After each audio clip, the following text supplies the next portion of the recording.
నమస్కారం, welcome to Suman TV. నేను గీతాంజలి. ఇవాళ మనతో పాటు ఉన్నారు విశిష్ట అతిథి డాక్టర్ మహర్షి రమణ యోగి లాల్జీ గురువు గారు.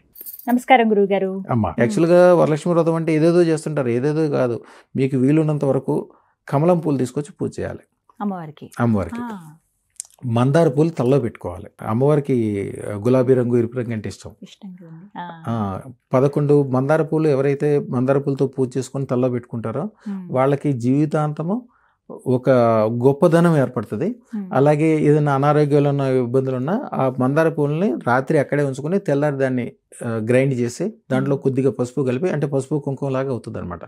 పసుపు కలుపుకొని ఎవరైతే తలకు పెట్టుకుంటారో వాళ్ళకి రకరకాలైన అనారోగ్యాలు, అలాగే పోవటమే కాకుండా హారా పెరిగిపోద్ది. వాళ్ళకి హారా పెరిగి వాళ్ళకి చాలా మంచి జరగటం స్టార్ట్ అవుతుంది.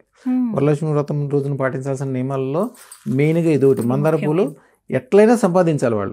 రేఖ మందారం అండి, ముద్ద మందారం, ఏదైనా ఒకటే. రేఖ మందారం అయినా పర్లేదు, ముద్ద మందారం అయినా పర్లేదు. కొంతమందికి మందారాల్లో ఇప్పుడు రంగులు కూడా వస్తున్నాయి, తెలుపు అవన్నీ కూడా. తెలుపు ఉంటుంది, లేత గులాబీ ఉంటుంది. వేరే ఏమొచ్చినా కూడా వాటిని కుంకుమ నీళ్ళలో ముంచి లేపాలి, రెడ్ కలర్ వచ్చేటట్టు. మందారమే రంగు మాత్రం రెడ్ వచ్చేటట్టు కుంకుమ నీళ్ళలో ముంచి లేపి 11 మందారాలతో పూజ చేసుకోవాలి. మంత్రము చాలా అద్భుతమైన మంత్రం. అసలు అదృష్టలక్ష్మి అంటేనే ఐశ్వర్యానికి సంబంధించింది. ఐం హ్రీం శ్రీం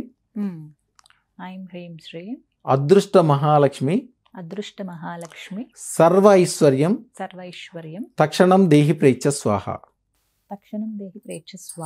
మంత్రం చాలా సింపుల్ మంత్రమే, కానీ ప్రపంచంలో ఉన్న అన్ని పాజిటివ్లు దాంట్లోనే ఉన్నాయి. ఐం హ్రీం శ్రీం అంటే మీకు తెలుసు కదా. ఐం అంటే సరస్వతి, హ్రీం అంటే శక్తి దేవత, శ్రీం అంటే లక్ష్మిలో ఈ టైంలో అదృష్ట మహాలక్ష్మి.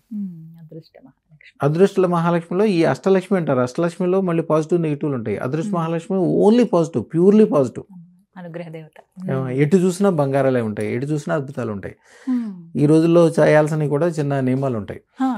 మీకు వీలుంటే ఒక 9 రూపాయి బిళ్ళలు తీసుకుని ఒరిజినల్ అవని తీసుకొచ్చి దాంట్లో ఈ 9 రూపాయి బిళ్ళలు వేసి పైనుంచి కొద్దిగా పసుపు వేసి దాన్ని మూత పెట్టాలి. ఇప్పుడు మీకు చెప్పిన మంత్రం 1008 సార్లు. ఈ శ్రావణ మాసంలో ఈ 90 రోజుల్లో ఏదో రోజున 1008 సార్లు రాత్రిపూట మంత్రం చదువుకుని ఆ గాజు సీసాని, రూపాయి బిళ్ళున్న గాజు సీసాని మీరు ఎక్కడ పెట్టినా కూడా, వ్యాపార స్థలంలో పెట్టినా, ఇంట్లో పెట్టినా, డబ్బులు పెట్టుకునే చోట పెట్టినా, లేకపోతే బంగారాలు పెట్టే చోట పెట్టినా కూడా ఆ రూపాయి బిళ్ళలు ఆవినీలో ఎట్లా మునిగినాయో మీరు అట్లా ఐశ్వర్యంలో మునిగిపోతారు. అది ఉన్నంతసేపు మీ ఇంటి నిండా డబ్బు బంగారమే. అదృష్టరత్నం యొక్క పవర్ ఇదంతా అనమాట. ఈ 90 రోజుల్లో ఏదో ఒక రోజు రాత్రి అంటే ఏ సమయానికి చేసుకోవాలండి? నిద్రపోయే ముందు. యాక్చువల్గా ఏంటంటే చీకటి పడిన తర్వాత మనము లెక్క ఏంటంటే 12 గంటల వరకే రాత్రి. యాక్చువల్గా శాస్త్రాలు అది లేదు. రాత్రి చీకటి పడిందంటే సాయంత్రం 7 గంటల నుంచి రేపు 7 గంటల వరకు. ఇది మొత్తం కూడా అంటే సూర్యుడు కనిపించినంత వరకు రాత్రి కిందే లెక్క. మీ వీళ్ళని బట్టి ఎప్పుడైనా చేసుకోవచ్చు చక్కగా. రాత్రిపూట యాక్చువల్గా ఈ దేవతలందరూ కూడా రాత్రిపూట చాలా పవర్ఫుల్. మీకు లక్ష్మీదేవి ఉన్న చోట అందరూ ఏం పెడతారంటే ఏనుగులు పెట్టుకుంటారు. లక్ష్మీదేవితో పాటు ఐరావతం పుట్టింది కాబట్టి ఏనుగులు పెడతారు. కానీ లక్ష్మీదేవికి ఐరావతం తోటి పెద్ద సంబంధం లేదు, తోడబుట్టిన వాళ్ళు అంతే. శుక్రుడు కానీ వీళ్ళందరూ కూడా తోడబుట్టిన వాళ్ళు. లక్ష్మీదేవి వాహనం గుడ్లగూబ. గుడ్లగూబ ఎందుకు ప్రత్యేకత? గుడ్లగూబ చీకటిలో చూడగలదు. అంటే ఒక మనిషి ఎంత కష్టాల్లో ఉన్నా, ఎంత చీకట్లో ఉన్నా, ఎంత ఇబ్బందుల్లో ఉన్నా వాళ్ళు ఆ దాంట్లోంచి, ఆ చీకట్లోంచి ఎవరికి కనపడింది వీళ్ళకి కనిపిస్తుంది. పూర్తి వెలుగుతో చూడగలుగుతారు. మంత్రం తెలియజేశారు, అలాగే ఎలాంటి పరిహారం కూడా చెప్పారు ఆవునేతిలో చక్కగా ఇవన్నీ చెప్పి. ఇది మొత్తం ఈ 90 రోజుల్లో ఏదో ఒక రోజు మాత్రం పాటించాలండి. అవునమ్మా. ఈ కొన్ని నియమాలు కూడా మంచివమ్మా. యాక్చువల్గా ఈ శ్రావణ మాసంలో బాత్రూమ్ని జాగ్రత్తగా ఉంచుకోవాలి, బాత్రూమ్ శుభ్రంగా ఉంచుకోవాలి. ఎందుకంటే ఎప్పుడైనా ఆకస్మిక ధనం రావాల్సింది మీకు ఎక్కడి నుంచి వస్తుంటే రాహు ఇస్తాడు. రాహు బాత్రూంలో ఉంటాడు, బాహును చూసుకోవాలి. అలాగే వీలుంటే రోజు ఒక 4 అగ్గిపుల్లలు, రాహుకి 4 సంఖ్య, 4 అగ్గిపుల్లలు తీసుకెళ్ళి బాత్రూంలో ఒకసారి వెలిగించి దాన్ని ఎట్లా అంటే దాని యొక్క సెగ కానీ పొగ కానీ 4 మంటలు కానీ ఎప్పుడైతే రాహు కనిపిస్తుందో ఆయన శాంతిస్తాడు.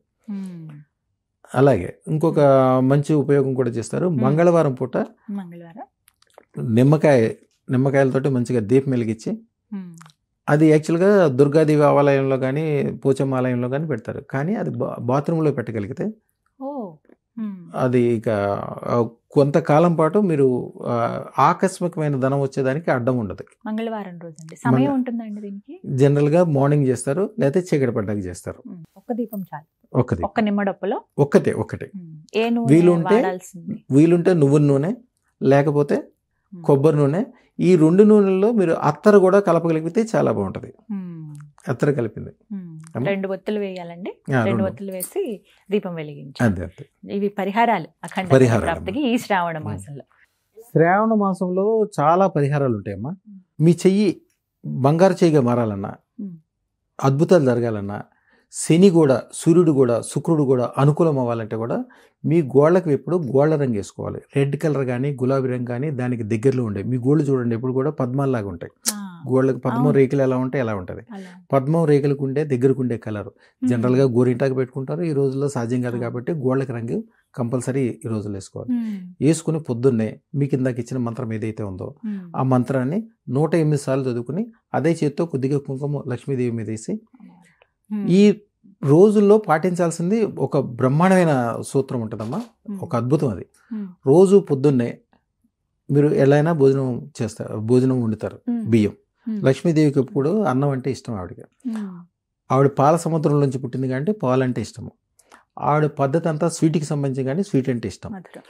మీరు అన్నం వండగానే ఈ రోజుల్లో దాంట్లో పాలు పంచదార కలిపేసి అమ్మవారికి ప్రసాదం పెట్టాలి.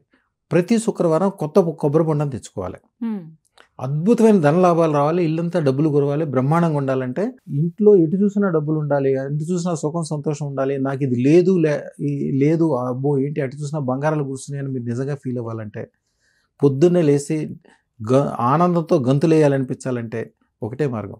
ప్రతి శుక్రవారము ఒక కొబ్బరి బొండం తెచ్చుకోవాలి.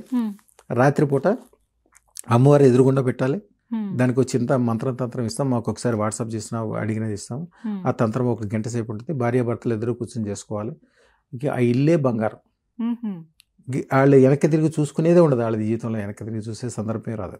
ఈ శ్రావణ మాసంలో ఆ పవర్ ఉంటుంది. లక్ష్మీదేవి రెడీగా ఉంటుంది. చెప్తున్నా కదమ్మా, మీరు అడగటమే ఆలస్యం. ఆవిడ చేతితో పట్టుకుని బరువులు ఎక్కువ ఉంటాయి. మీరు చేతితో తీసుకోగానే ఆవిడకి ఇంకా సంతోషం. కానీ మీ నోటి వాక్కు మీ ఆశీర్వాదం, సంతోషం అండి. అమ్మమ్మ.